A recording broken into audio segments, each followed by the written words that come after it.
Welcome to Sudheer edutech YouTube channel. నేను మీ సుధీర్ సార్ని. 2024 June 22 ఇవాల్టి కరెంట్ అఫైర్స్. ఫస్ట్ క్వశ్చన్, ఆగ్నేయ ఆసియా దేశాలలో తొలిసారిగా స్వలింగ సంపర్కాన్ని చట్టబద్ధం చేసిన దేశం ఏది? చూడండి, ఆగ్నేయ ఆసియా దేశాలు సౌత్ ఈస్ట్ ఏషియన్ కంట్రీస్ అనమాట. సౌత్ ఈస్ట్ ఏషియన్ కంట్రీస్ అనమాట. ఈ ఆగ్నేయ ఆసియా దేశాల్లో స్వలింగ సంపర్కాన్ని చట్టబద్ధం చేసిన మొట్టమొదటి దేశంగా గుర్తింపు పొందింది థాయిలాండ్ అనమాట. థాయిలాండ్ చాలా ఇంపార్టెంట్, ఎందుకంటే గతంలో మనకు స్వలింగ సంపర్కాలపైన ఎగ్జామ్లో కరెంట్ అఫైర్స్ బిట్లు అడిగారనమాట. కాబట్టి దాన్ని దృష్టిలో పెట్టుకొని చదువుకోవాలి. ఆగ్నేయ ఆసియా దేశాల్లో మొట్టమొదటిసారిగా స్వలింగ సంపర్కాన్ని, ఇప్పుడు ఆగ్నేయ ఆసియా దేశాలంటే మన ఆసియా ఖండంలో ఆగ్నేయం వైపున ఉన్న దేశాలు, ఆగ్నేయం వైపున ఉన్న దేశాలు అనమాట. ఆగ్నేయ ఆసియా దేశాలు అంటే Philippines, Myanmar, Vietnam, Malaysia, Laos, Brunei, Cambodia, Thailand, Indonesia, Singapore, ఇట్లాంటివన్నీ కూడా ఆగ్నేయ ఆసియా దేశాలే. ఈ ఆగ్నేయ ఆసియా దేశాల్లో ఇంతవరకు ఏ దేశం కూడా స్వలింగ సంపర్కాన్ని చట్టబద్ధం చేయలే. మొట్టమొదటిసారిగా థాయిలాండ్ చేసిందనమాట. గుర్తుపెట్టుకోవాలి. స్వలింగ సంపర్కం అంటే ఇక్కడ ఒకే లింగం వాళ్ళు మధ్య ఉన్నటువంటి సంబంధం. ఒకే లింగం, అది పురుషులు ఇద్దరు కావచ్చు, అదే స్త్రీలు ఇద్దరు అనమాట. వారి మధ్య ఉన్నటువంటి లైంగిక సంబంధాన్ని స్వలింగ సంపర్కం అంటారనమాట. థాయిలాండ్ రాజధాని బ్యాంకాక్. థాయిలాండ్ దేశ కరెన్సీ బాత్. థాయిలాండ్ దేశ భాష థాయ్. థాయిలాండ్ దేశ ప్రస్తుత ప్రధానమంత్రి తవిసిన్ ఇదనమాట. థాయిలాండ్ రాజధాని ఏమో బ్యాంకాకు, థాయిలాండ్ భాష థాయ్, థాయిలాండ్ దేశ కరెన్సీ బాత్. థాయిలాండ్లో ఎక్కువగా బౌద్ధ మతస్థులు ఉంటారనమాట. బౌద్ధ మతస్థులు. థాయిలాండ్ దేశ ప్రధానమంత్రి ఎవరంటే తవిసిన్. ఓకేనా?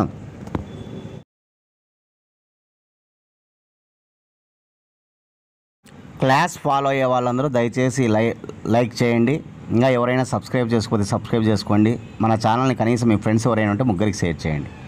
అన్ని ఎగ్జామ్స్కి బాగా ఉపయోగపడతాయి మన కరెంట్ అఫైర్స్. కాబట్టి ప్రతిరోజు కూడా మనం అప్డేటెడ్గా ఏ రోజు ఆ రోజు న్యూస్ పేపర్స్ బాగా చూసి దానికి సంబంధించిన సమాచారాన్ని గ్యాదర్ చేసి మీకోసం మేము అందిస్తున్నాం అన్నమాట. దాంతోపాటు మాకు ఉన్నటువంటి నాలెడ్జ్ ప్రకారం ఓకేనా మేము కొత్త సమాచారాన్ని కూడా అందిస్తామన్నమాట. కాబట్టి ప్రతి ఒక్కరు రోజు క్లాస్ ఫాలో అవుతూ వాటిని చదువుకుంటూ రావాలి. ఓకేనా?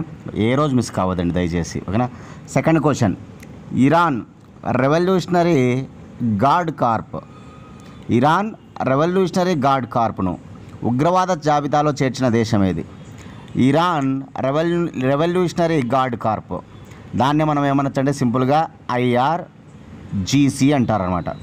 IRGC అనేటువంటిది ఏ దేశానికి సంబంధించినటువంటి ఒక భద్రతా సిబ్బంది లేదా సైనిక సిబ్బంది అంటే కనుక ఇరాన్ దేశానికి సంబంధించిన సైనిక సిబ్బంది అనమాట. కానీ ఇరాన్ రెవల్యూషనరీ గార్డ్ కార్ప్ చాలా ఇంపార్టెంట్, గుర్తుపెట్టుకోవాలి. దీనిని ఇప్పుడు ఉగ్రవాద జాబితాలో చేర్చిందనమాట ఒక దేశం, అదే కెనడా రాజధాని ఒట్టావా. కెనడా దేశ భాష ఇంగ్లీష్. కెనడా దేశ కరెన్సీ డాలర్. కెనడా ఉత్తర అమెరికా ఖండంలోని ఒక దేశం అన్నమాట.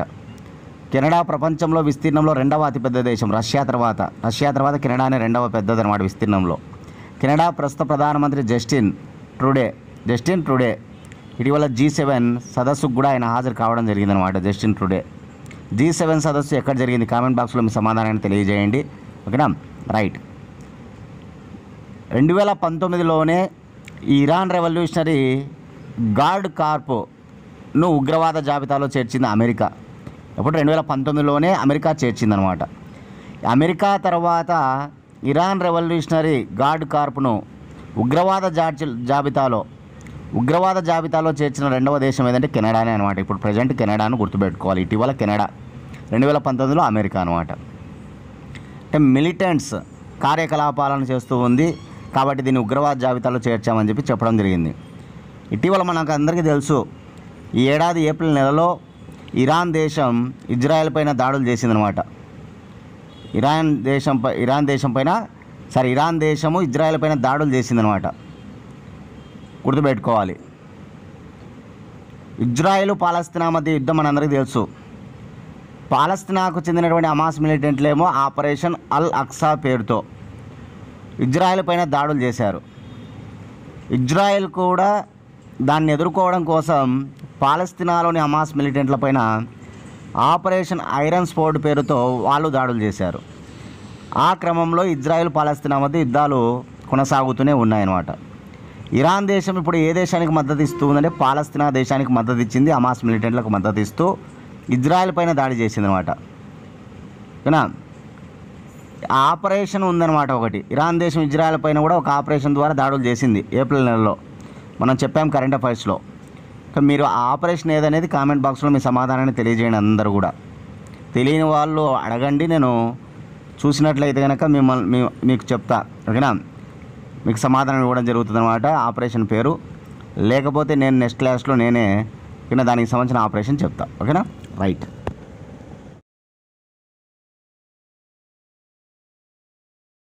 క్వశ్చన్: ఏ దేశానికి చెందిన ఉపగ్రహం సత్రియాను స్పేస్ ఎక్స్ ప్రయోగించినది?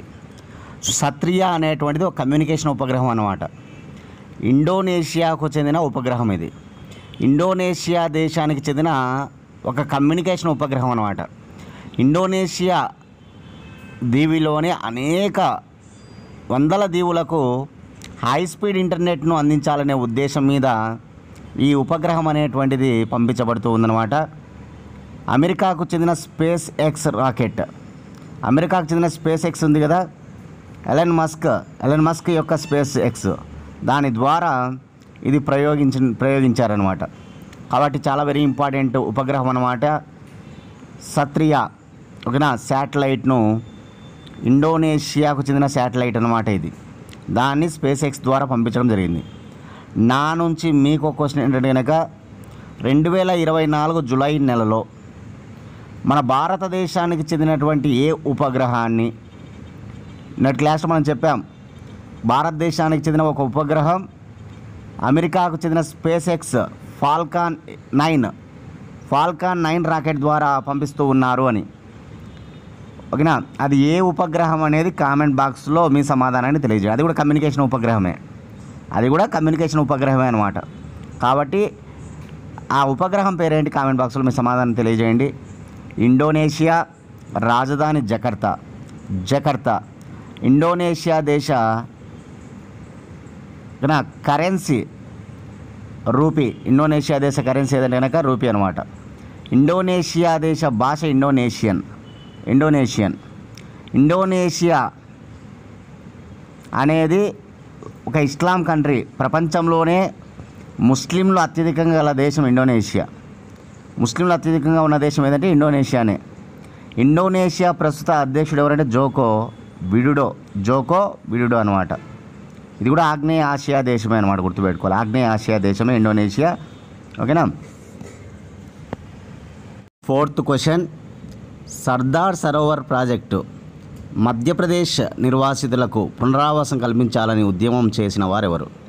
చూడండి, సర్దార్ సరోవర్ ప్రాజెక్టు మధ్యప్రదేశ్ నిర్వాసితులకు పునరావాసం కల్పించాలని ఉద్యమాన్ని ఇప్పుడు ఎవరు చేశారంటే కనుక ఆమె మేధా పాట్కర్ అనమాట.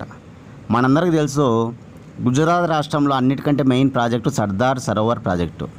ఈ సర్దార్ సరోవర్ ప్రాజెక్ట్ అనేటువంటిది సర్దార్ వల్లభాయ్ పటేల్ పేరు మీదుగా ఓకేనా దాన్ని నిర్మించారనమాట.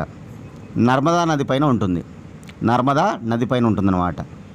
ఈ నర్మదా నది పైన నిర్మించినటువంటి సర్దార్ సరోవర్ ప్రాజెక్ట్ యొక్క పెంపు ఓకేనా హైట్ ఉంటుంది కదా, ఆ ఎత్తు యొక్క పెంపు కావచ్చు. అదేవిధంగా ఈ ప్రాజెక్టుతో పాటు అనేక మధ్య తరహా, చిన్న తరహా లాంటి ప్రాజెక్టుల నిర్మాణాలు ఓకేనా చేస్తాయని చెప్పడం జరిగింది అనమాట. ఒకనప్పుడు 1979లో ఓకేనా ఒక ట్రిబ్యునల్ అనమాట. దాన్ని వ్యతిరేకించినటువంటి చాలామంది ఉద్యమకారులు, మానవ హక్కుల ఓకేనా కార్యకర్తలు, రైతులు, స్థానిక గిరిజనులు ఇట్లా చాలామంది పోరాటాలు చేస్తూ ఉన్నారనమాట. ఆ క్రమంలో ఒక మహిళ లీడర్గా ఎదిగిందనమాట, ఆమె మేధా పాట్కర్. సర్దార్ సరోవర్ ప్రాజెక్టు అనేటువంటిది ఇప్పుడు పూర్తి అయిపోయింది. ఇప్పుడు అదేమి పెండింగ్లో లేదనమాట, అది పూర్తి అయిపోయింది. చాలా రోజుల క్రితం ఆమె ఉద్యమం చేసిందనమాట సర్దార్ సరోవర్ ప్రాజెక్టు. ఆ ఉద్యమానికి గల పేరు ఏంటంటే కనుక నర్మదా బచావో ఆందోళన. నర్మదా నదిని కాపాడాలి, ఆ ప్రాజెక్టుకు సంబంధించినటువంటి ఓకేనా ఆ నీరు కావచ్చు, తాగునీరు ఉంటుంది కదా, ఆ నీరు కావచ్చు, అదేవిధంగా విద్యుత్తు ఇవన్నీ కూడా గుజరాత్తో పాటు ఇతర రాష్ట్రాలకు కూడా ఇవ్వాలని చెప్పి వాళ్ళు డిమాండ్ చేసింటారు అనమాట అప్పుడు.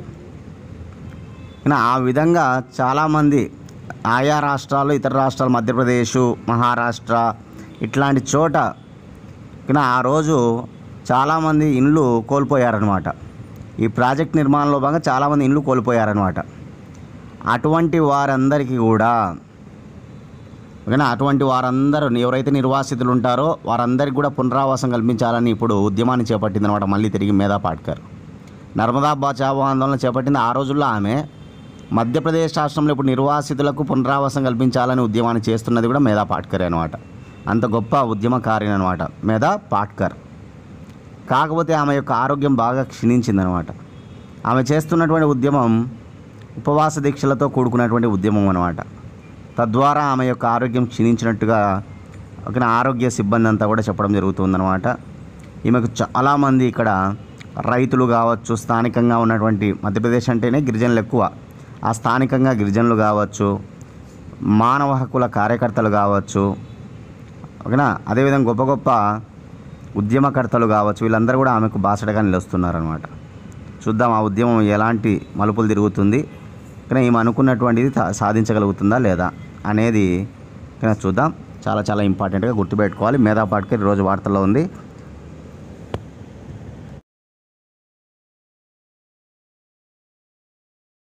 క్వశ్చన్ నెంబర్ 5, భారతీయ మూలాలు ఉన్న సంపన్న హిందూజా గ్రూప్ కుటుంబ సభ్యులకు ఏ దేశ కోర్టు జైలు శిక్ష విధించింది?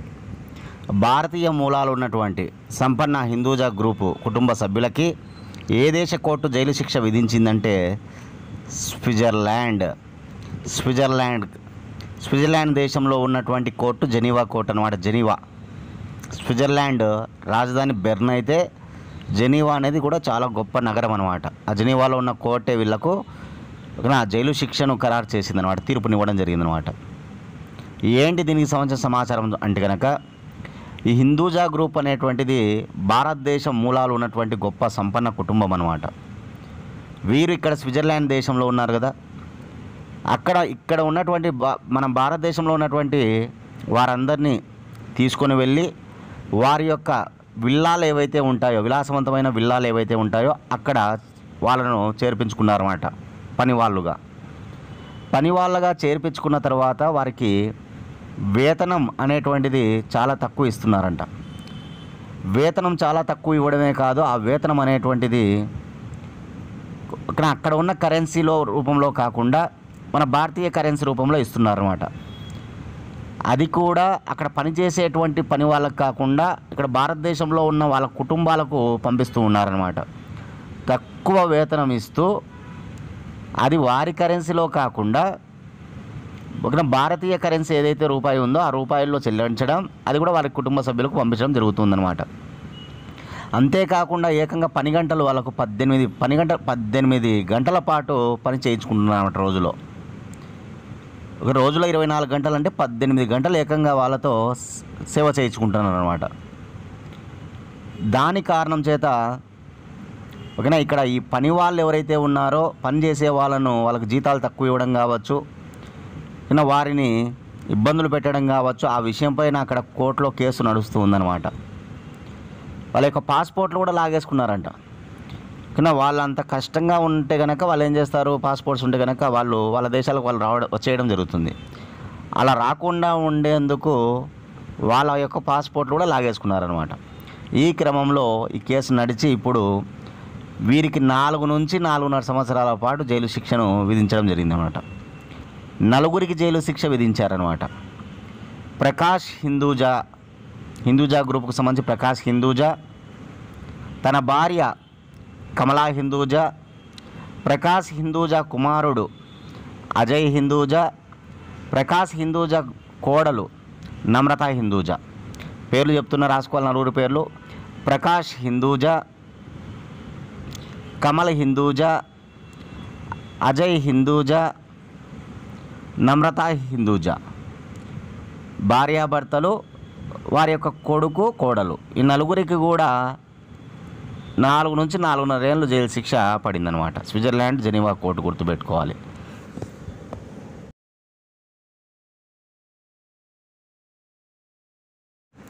క్వశ్చన్ నెంబర్ 6, ఏ రాష్ట్రంలో 65% రిజర్వేషన్లు రద్దు చేయాలని హైకోర్టు నిర్ణయించినది? చూడండి, ఏ రాష్ట్రంలో 60% రిజర్వేషన్ల రద్దును హైకోర్టు తీర్పు ఇవ్వడం జరిగిందనమాట. అది ఏ హైకోర్టు అంటే పాట్నా హైకోర్టు. బీహార్లో ఉన్నటువంటి హైకోర్టే పాట్నా హైకోర్టు. బీహార్ క్యాపిటల్ పాట్నా, పాట్నాలో హైకోర్టు ఉంది కాబట్టి దాన్ని పాట్నా హైకోర్టు అంటారు. ఈ పాట్నా హైకోర్టు ఇచ్చిన తీర్పు అనమాట. బీహార్ రాష్ట్రంలో 65% రిజర్వేషన్లను వాళ్ళు చేసుకోవడం మనం చూసాం గతంలో.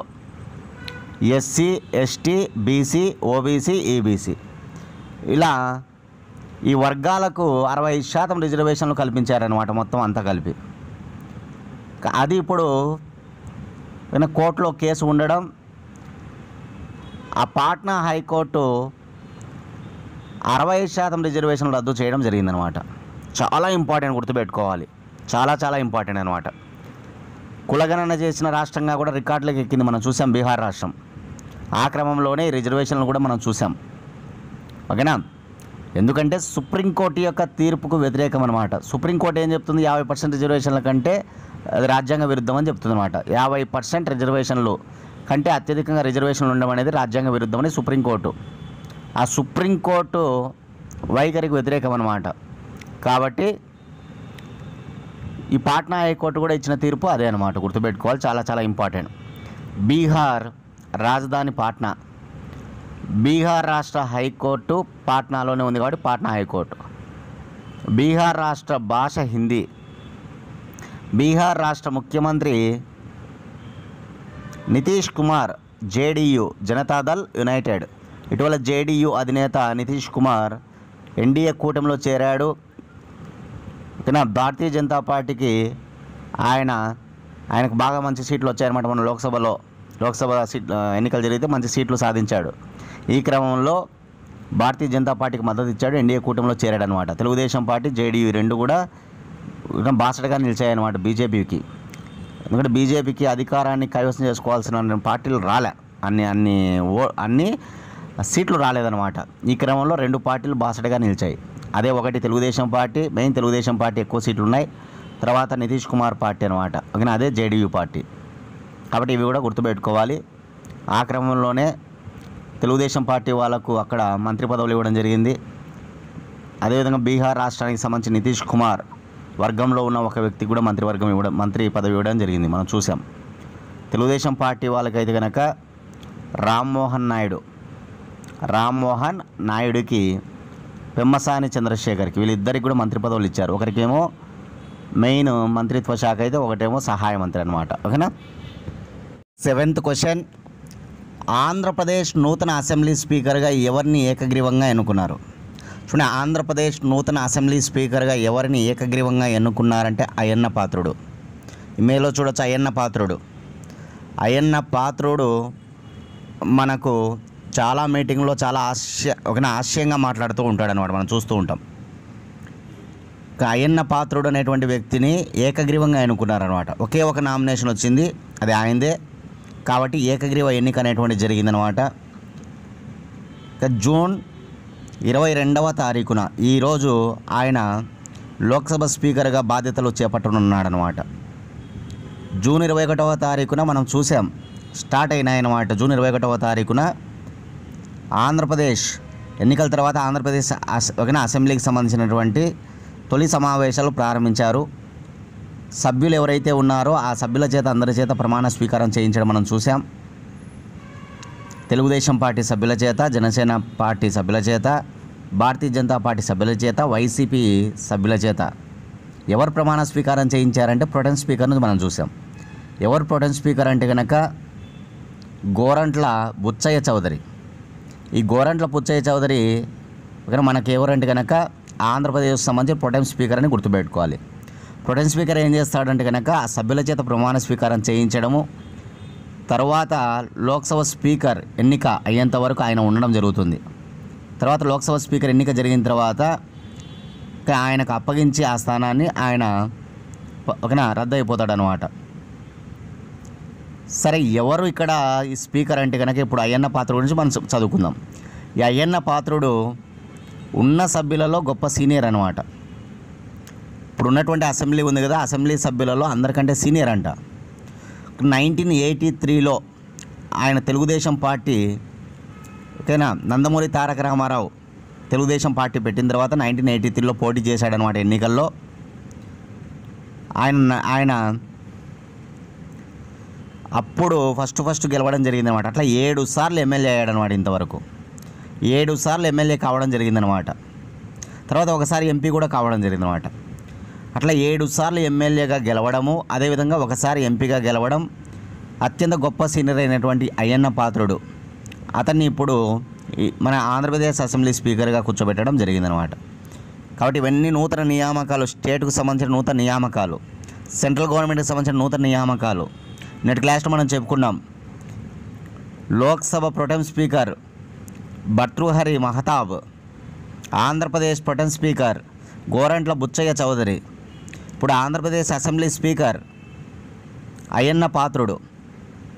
లోక్సభ స్పీకర్ ఇంకా రాలే మనకి, ఎందుకంటే లోక్సభ సమావేశం 24వ తేదీ 25వ తేదీ జరిగిన తర్వాత 26వ తేదీ లోక్సభ స్పీకర్ ఎన్నిక జరుగుతుందన్నమాట. జూన్ 24, జూన్ 25 సభ్యుల చేత ప్రమాణ స్వీకారం ప్రొటెం స్పీకర్ చేయిస్తాడు అక్కడ భర్తృహరి మహతాబ్ లోక్సభలో. దాని తర్వాత 26వ తారీఖున లోక్సభ స్పీకర్కి సంబంధించిన ఎన్నిక జరుగుతుంది. అప్పుడు లోక్సభ స్పీకర్ ఎవరో మనం తెలుసుకుందాం. ఇంకా ఈ అయ్యన్న పాత్రుడు ఇప్పుడు ప్రజెంటు నర్సీపట్నం నుంచి ఎమ్మెల్యేగా గెలవడం జరిగిందనమాట. ఒకసారి ఎంపీగా కూడా గెలిచాడు ఆయన. అనకాపల్లి ఎంపీగా కూడా గెలవడం జరిగిందనమాట. 1983లో నర్సీపట్నం నుంచి ఆయన గెలుపొందాడు ఫస్ట్. మళ్ళీ ఇప్పుడు కూడా నర్సీపట్నం నుంచి ఆయన గెలుపొందాడు అనమాట. అసెంబ్లీకి ఓకేనా ఎన్నిక కావడం జరిగింది.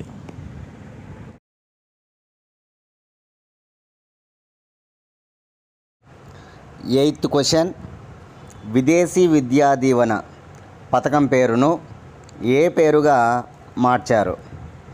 చాలా ఇంపార్టెంట్. ఆంధ్రప్రదేశ్ గవర్నమెంట్ చేంజ్ అయింది కాబట్టి ఇప్పుడు పథకాల మార్పులు అనే టాపిక్ మనం ఖచ్చితంగా చూసుకొని వెళ్ళాలి. ఎగ్జామ్స్కి వెళ్ళేటప్పుడు ఖచ్చితంగా అడిగే ఛాన్సు పేర్ల మార్పుల పైన ఉంటాయన్నమాట.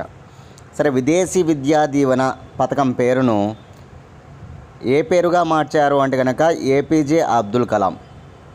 విదేశీ విద్యా దీవెన పథకం అంటే ఎవరి పేరు పెట్టారు? ఏపీజే అబ్దుల్ కలాం పేరు పెట్టారనమాట. మన శాస్త్రవేత్త, గొప్ప శాస్త్రవేత్త, ఓకేనా, మాజీ రాష్ట్రపతి ఏపీజే అబ్దుల్ కలాం పేరును పెట్టడం జరిగింది. కాబట్టి ఏపీజే అబ్దుల్ కలాం విద్యా దీవెన అని ప్రజెంట్ పేరు అనమాట, గుర్తుంచుకోవాలి. ఈ విషయాన్ని ఎవరు వెల్లడించారంటే కనుక ఆంధ్రప్రదేశ్ మైనారిటీ శాఖ మంత్రి ఎన్ఎండి ఫరూక్. ఆంధ్రప్రదేశ్ మైనారిటీ వ్యవహారాల మంత్రి ఎవరంటే ఇప్పుడు ఎన్ఎండి ఫరూక్ అనమాట. ఫరూక్ ఆయన ఈ విషయాన్ని వెల్లడించడం జరిగిందనమాట. ఇటీవలనే అనేక పథకాల మార్పులు మనం చూసాం.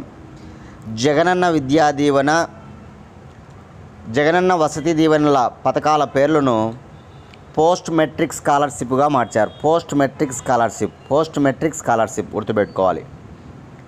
ఎస్సీలకు అమలవుతున్న జగనన్న విద్యా దీవెన పథకం పేరును Ambedkar overseas విద్యానిధి.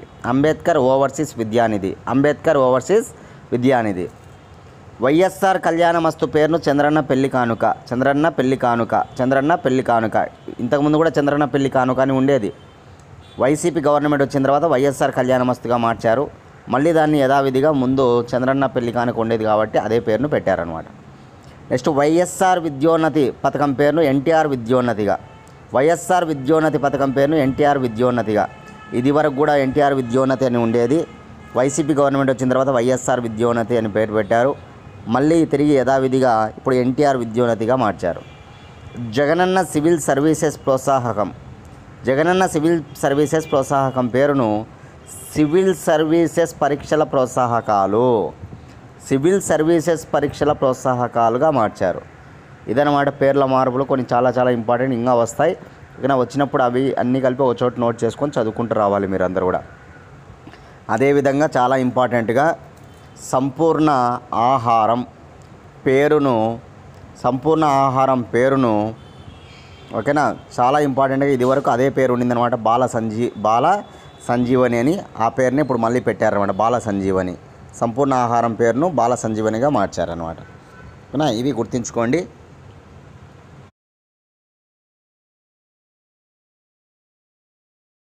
Ninth question, Zara shatavari అనే ఆర్టిఫిషియల్ ఇంటెలిజెన్స్ మోడల్ను ఎవరు సృష్టించారు?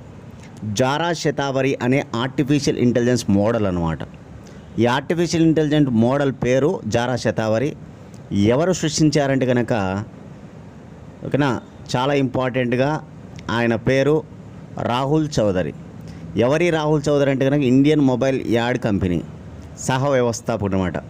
ఇండియన్ మొబైల్ యాడ్ కంపెనీ సహ వ్యవస్థాపకుడు, కో ఫౌండర్ అనమాట రాహుల్ చౌదరి చేత ఓకేనా ఈ జారా శతావరి అనేటువంటిది సృష్టించబడింది, ఏఐ మోడల్. ఓకేనా, ఈ ఆర్టిఫిషియల్ ఇంటెలిజెన్స్ రోబోలు ఏవైతే ఉన్నాయో ఇవి ఫ్యాషన్ రంగంలో కూడా రాణిస్తూ ఉన్నాయన్నమాట. దాని పరంగా ఏఐ మోడల్గా ఇప్పుడు జారా శతావరి క్రియేట్ చేయబడింది. ఓకేనా, ఈ ఏఐ మోడల్లో టాప్ 10లో కూడా నిలిచిందంట ఏఐ, ఇది వచ్చేసి జారా శతావరి. కాబట్టి ఇంపార్టెంట్ చూడండి. మీకు తెలిసినటువంటి వాళ్ళు ఇటీవల ఆర్టిఫిషియల్ ఇంటెలిజెన్స్ మోడల్ రోబోలు ఓకేనా, జారా శతావరి పేరు బాగా గుర్తుపెట్టుకోవాలి. అదేవిధంగా ఆర్టిఫిషియల్ ఇంటెలిజెన్స్ ఆధారిత రోబోలు ఏవైతే ఉంటాయో వాటి పేర్లు మనం చూస్తే డెవిన్ అని, దేవిక అని, విక్టోరియా అని, సనా అని ఓకేనా, అదేవిధంగా భూమి అని, క్రిష్ అని, ఐరిస్ అని, లీసా అని ఇట్లాంటి పేర్లన్నీ చెప్పుకున్నాం. నేను చెప్పిన పేర్లు ఎవరు సాఫ్ట్వేర్ ఇంజనీరు, ఎవరు స్పోక్స్ పర్సను, ఎవరు దూరదర్శన్లో యాంకర్లు, ఎవరు మొట్టమొదటి యాంకర్లు, ఎవరు టీచర్లు, ఇవన్నీ కూడా కామెంట్ బాక్స్లో మీ సమాధానాన్ని మీకు తెలిసిన కాడికి చేయండి. చాలా ఇంపార్టెంట్ అడిగినట్టు, ఎందుకంటే తరచుగా నేను చెప్తూనే ఉంటాను అనమాట, ఏఐ రోబోలను తరచుగా చెప్తూనే ఉన్నాను అనమాట. కాబట్టి మీరు కామెంట్ బాక్స్లో చూద్దాం ఎవరు ఏం దాన్ని ఆన్సర్ పెడతారో. ఓకేనా, నా నుంచి మీకు ఒక క్వశ్చన్, మరొక క్వశ్చన్ అంటే నేను క్లాస్లో మనం చెప్పుకున్నాం తెలుగు హల్లులను ఓకేనా, పుస్తకం తెరవగానే కదిలే విధంగా ఒక పుస్తకం, అదే చాలా ముఖ్యంగా కళాక్షారిక అనే పేరుతో ఒక పుస్తకం పేరు మనం చెప్పుకున్నాం అనమాట. అందులో తెలుగు హల్లులు ఉంటాయి, కా నుంచి బండిరా వరకు ఉంటాయన్నమాట. పుస్తకం తెరవగానే అక్షరాలు కదులుతాయన్నమాట. దానిని ఎవరు తయారు చేశారు ఆ పుస్తకాన్ని? హైదరాబాద్ వ్యక్తే, మన తెలంగాణకు చెందినటువంటి హైదరాబాద్ వాసి అనమాట. బాంబే ఐఐటిలో గొప్పగా ఆయన విజువల్స్లో పోస్ట్ గ్రాడ్యుయేషన్ చేశాడనమాట అక్కడ. కాబట్టి గుర్తుపెట్టుకోవాలి, చాలా ఇంపార్టెంట్ పర్సన్ ఎవరనేది కామెంట్ బాక్స్లో మీ సమాధానం తెలియజేయండి అందరూ కూడా.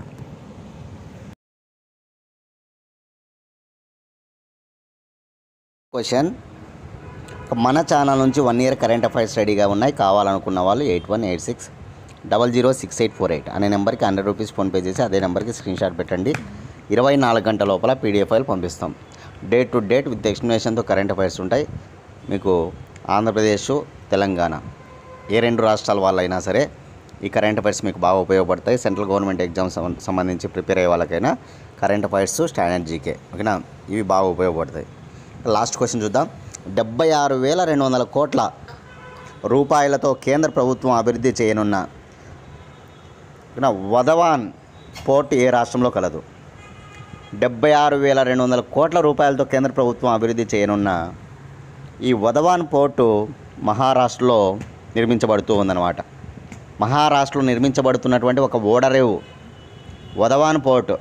దీనికోసం ఎన్డీఏ గవర్నమెంట్ ఏదైతే ఉందో, ఈ NDA government national democratic alliance, NDA పూర్తి పేరు మనందరికీ తెలుసు కదా, నేషనల్ డెమోక్రటిక్ అలయన్స్ అనమాట. వీళ్ళు 76,200 కోట్ల రూపాయలు వెచ్చించనున్నారనమాట. భారతదేశంలో ఉన్నటువంటి అతి లోతైనటువంటి పోర్ట్ల ఓకేనా, ఏవైతే ఉంటాయో లోతైన పోర్ట్స్ ఉంటాయి కదా, అటువంటి జాబితాలో ఇది కూడా చేరబోతూ ఉందన్నమాట. మహారాష్ట్రలో చాలా ముఖ్యంగా ప్రధాన ఓడరేవులు 2 ఉంటాయి. ఒకటి ముంబై ఓడరేవు, 2 జవహర్లాల్ నెహ్రూ పోర్ట్ అనమాట. ముంబై ఓడరేవు ఒకటి, జవహర్లాల్ నెహ్రూ పోర్ట్ ఒకటి. ఆ రెండింటి తర్వాత ఇది చాలా కీలకంగా ఉండబోతూ ఉందన్నమాట. జవహర్లాల్ నెహ్రూ పోర్ట్ అథారిటీ వాళ్ళే దీనిని నిర్మించబోతూ ఉన్నారన్నమాట. జవహర్లాల్ నెహ్రూ పోర్ట్ అథారిటీ వాళ్ళే దీన్ని నిర్మించబోతూ ఉన్నారన్నమాట. దీంట్లో వాటా కూడా ఎక్కువగా ఈ జవహర్లాల్ నెహ్రూ పోర్ట్ అథారిటీ వాళ్ళదే ఎక్కువ వాటా కూడా ఉంటుందన్నమాట. ఇది గుర్తుపెట్టుకోవాలా.